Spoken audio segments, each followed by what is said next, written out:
have another book from Storytime Books entitled The Lost Kitten. Meow. This is by Joe Albee and pictures by Grace Goldberg. One day, Jody was on her way to the corner market. With each step she took, the coins in her pouch jingled jangled. They seemed to say, "Buy ice cream, buy peanuts, buy popcorn." But suddenly, Jody heard the angry beep of a car horn. The driver screeched to a stop as a small gray kitten dashed across the street. The frightened kitten ran right by Jody and huddled in an empty doorway. Jody forgot all about getting a treat. Very slowly, she walked toward the kitten. "Here, kitty, kitty, kitty," she called softly. At first, the kitten shrank back, but as Jody knelt down, the cat came out and rubbed against Jody's legs. "Meow, meow, meow, meow," she cried. How dirty and tangled the kitten's fur was! How hungry she seemed to be! "You must be lost," Jody said. "But you cannot stay here. You'd better come home with me." The little kitten seemed to understand. She let Jody pick her up and carry her home. "Mom! Dad!" Jody called out as she brought the kitten inside. Then she poured some milk into a small bowl. "And who do we have here?" asked Jody's father. Jody explained how she had found the lost kitten. "She looks as if she's been in a fight," said Jody's mother. "We'd better take her to the vet and make sure she is okay."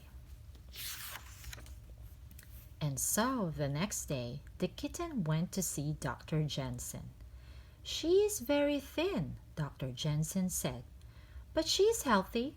She could use a bath, though." When Dr. Jensen brought the kitten out, Jody could hardly believe her eyes. "I thought you were gray," Jody cried, "but you're lots of colors."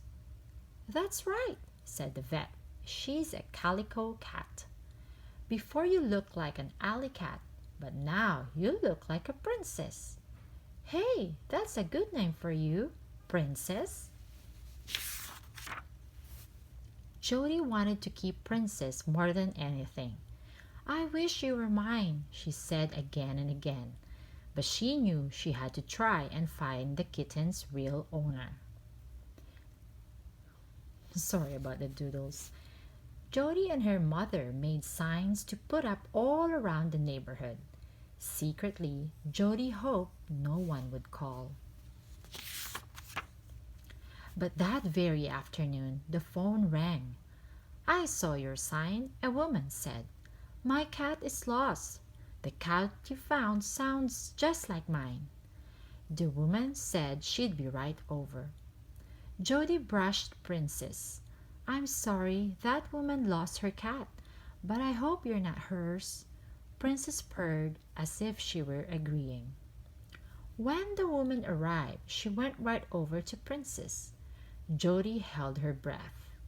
"Oh," the woman said, "this looks just like my cat, but my cat has a red patch of fur on her paw." Jody felt like grinning, but she didn't. She only said, "I hope you find your own cat soon." Princess just licked her paw.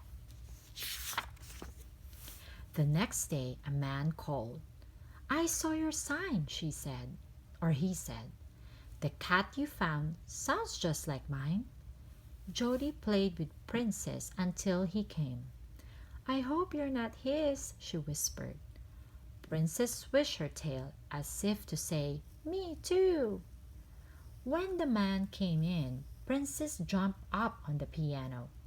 "Oh my goodness," said the man. "This cat looks just like mine, but my cat can't jump that high."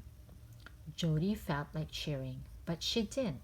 She only said, "I'm sure you'll find your cat soon." Princess just batted at the plant. No one called the next day. That made Jody very happy. Princess seemed happy too.